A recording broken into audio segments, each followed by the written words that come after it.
"That boy is a perfect Cyclops, isn't he?" said Amy one day, as Laurie clattered by on horseback, with a flourish of his whip as he passed. "How dare you say so, when he's got both his eyes?" "And very handsome ones they are, too," cried Jo, who resented any slighting remarks about her friend.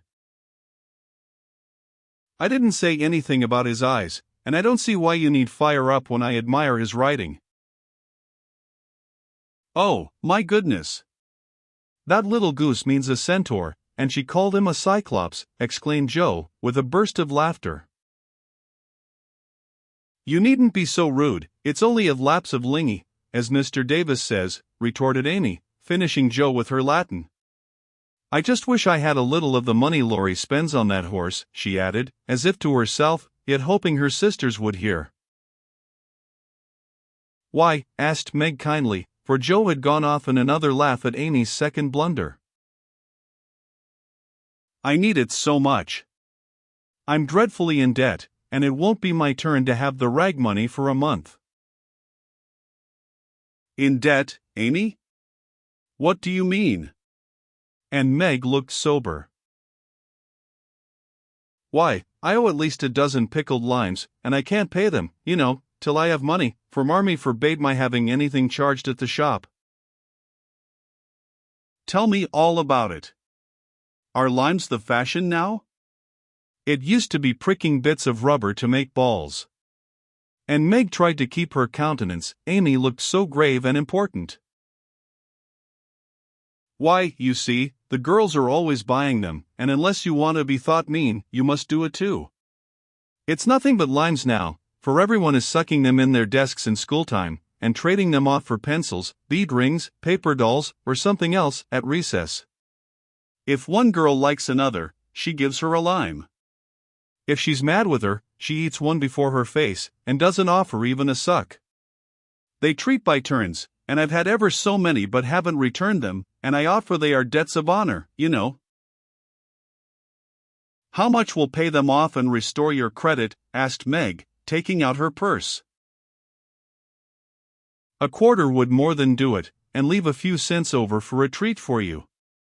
"Don't you like limes?" "Not much. You may have my share. Here's the money. Make it last as long as you can, for it isn't very plenty, "Oh, thank you. It must be so nice to have pocket money. I'll have a grand feast, for I haven't tasted a lime this week. I felt delicate about taking any, as I couldn't return them, and I'm actually suffering for one." Next day Amy was rather late at school, but could not resist the temptation of displaying, with pardonable pride, a moist brown paper parcel, before she consigned it to the inmost recesses of her desk. During the next few minutes the rumor that Amy March had got 24 delicious limes, she ate one on the way, and was going to treat circulated through her set, and the attentions of her friends became quite overwhelming. Katie Brown invited her to her next party on the spot. Mary Kingsley insisted on lending her watch till recess, and Jenny Snow, a satirical young lady, who had basely twitted Amy upon her limeless state, promptly buried the hatchet and offered to furnish answers to certain appalling sums. But Amy had not forgotten Miss Snow's cutting remarks about some persons whose noses were not too flat to smell other people's limes, and stuck-up people who were not too proud to ask for them, and she instantly crushed that Snow girl's hopes by the withering telegram, "You needn't be so polite all of a sudden, for you won't get any." A distinguished personage happened to visit the school that morning, and Amy's beautifully drawn maps received praise, which honor to her foe rankled in the soul of Miss Snow, and caused Miss March to assume the airs of a studious young peacock. But, alas, alas! Pride goes before a fall, and the revengeful Snow turned the tables with disastrous success. No sooner had the guest paid the usual stale compliments and bowed himself out, than Jenny, under pretense of asking an important question, informed Mr. Davis, the teacher, that Amy March had pickled limes in her desk. Now Mr. Davis had declared limes a contraband article, and solemnly vowed to publicly ferule the first person who was found breaking the law.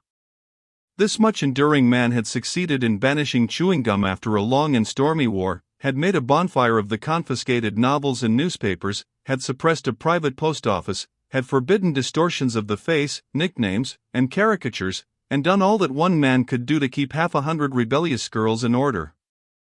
Boys are trying enough to human patience, goodness knows, but girls are infinitely more so, especially to nervous gentlemen with tyrannical tempers and no more talent for teaching than Dr. Blimber. Mr. Davis knew any quantity of Greek, Latin, algebra, and ologies of all sorts, so he was called a fine teacher, and manners, morals, feelings, and examples were not considered of any particular importance. It was a most unfortunate moment for denouncing Amy, and Jenny knew it.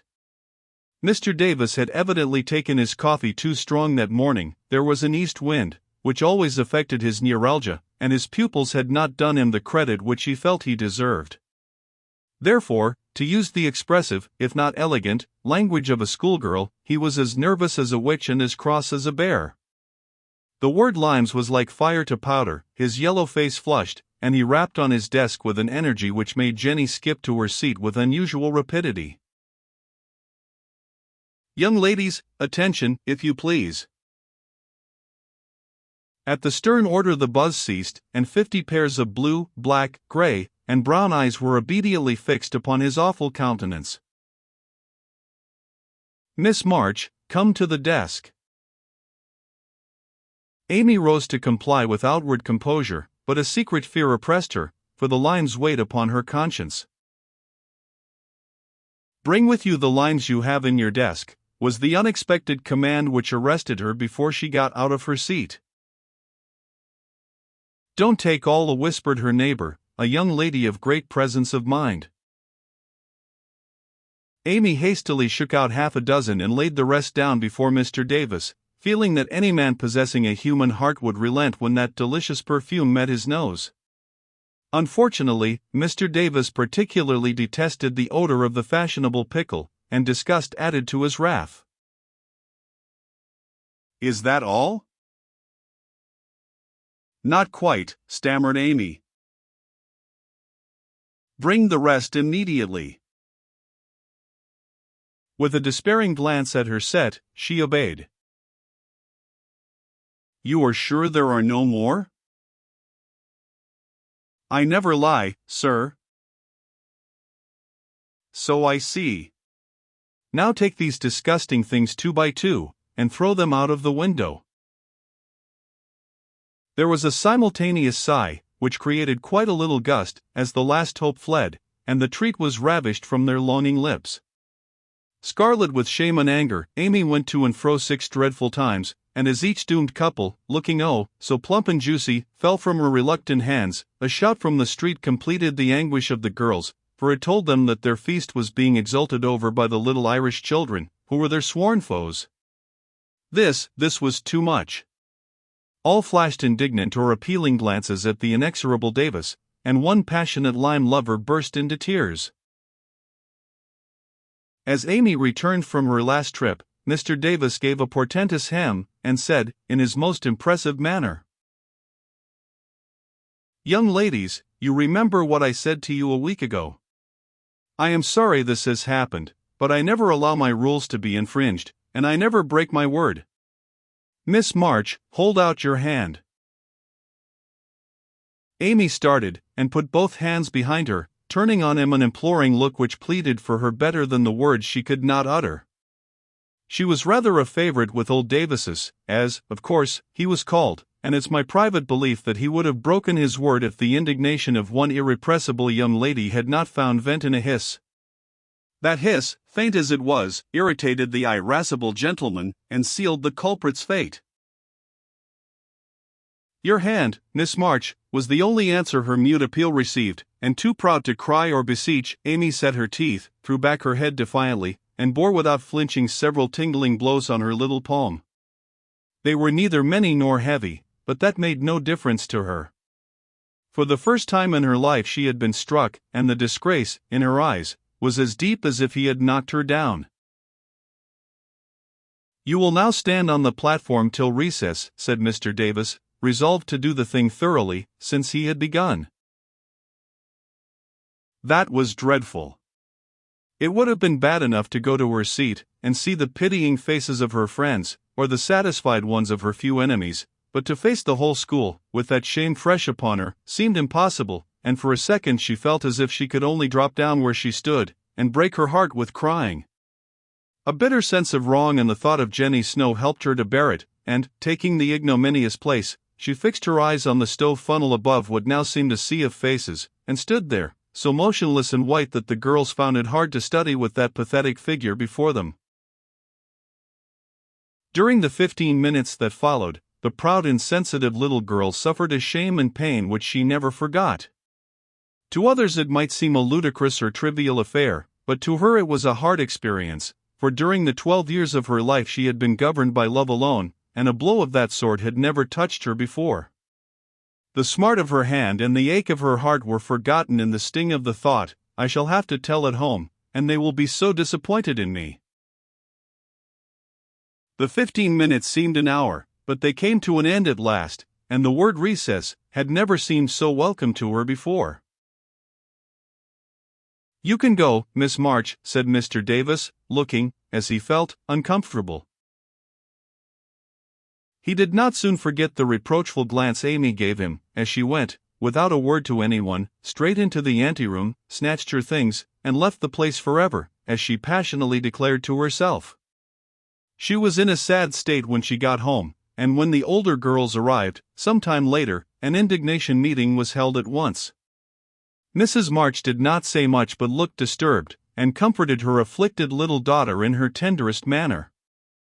Meg bathed the insulted hand with glycerin and tears. Beth felt that even her beloved kittens would fail as a balm for griefs like this. Joe wrathfully proposed that Mr. Davis be arrested without delay, and Hannah shook her fist at the villain and pounded potatoes for dinner as if she had him under her pestle. No notice was taken of Amy's flight, except by her mates, but the sharp-eyed demoiselles discovered that Mr. Davis was quite benignant in the afternoon, also unusually nervous. Just before school closed, Jo appeared, wearing a grim expression as she stalked up to the desk, and delivered a letter from her mother, then collected Amy's property, and departed, carefully scraping the mud from her boots on the doormat, as if she shook the dust of the place off her feet. Yes, you can have a vacation from school, but I want you to study a little every day with Beth, said Mrs. March that evening.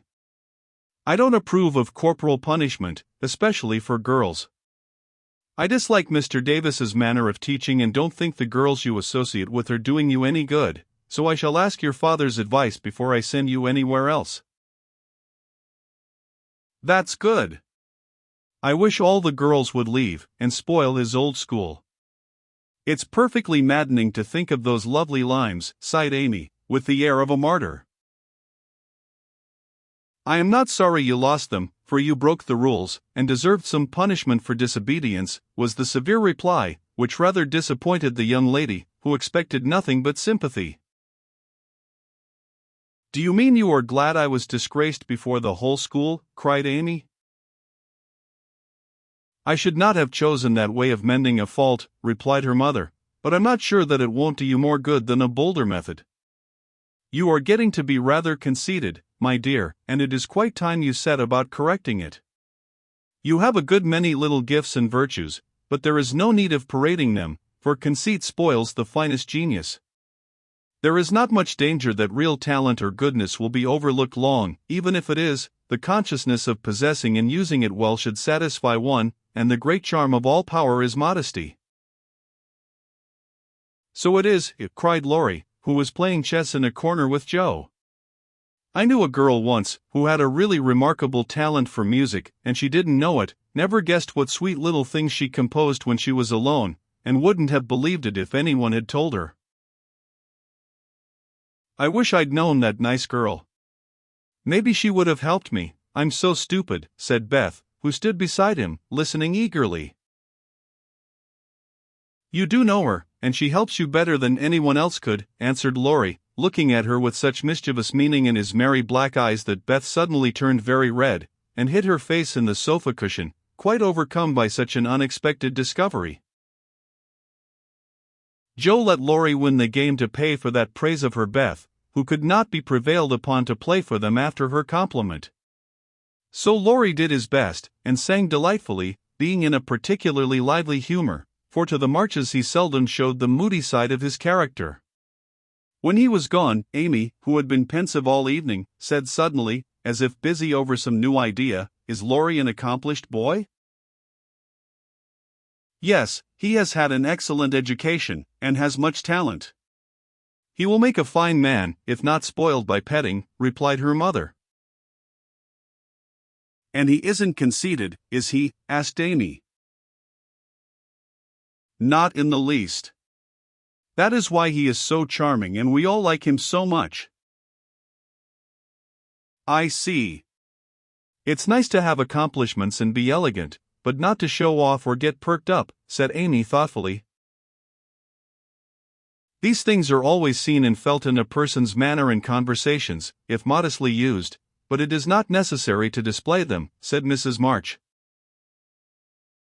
"Any more than it's proper to wear all your bonnets and gowns and ribbons at once, that folks may know you've got them," added Joe, and the lecture ended in a laugh.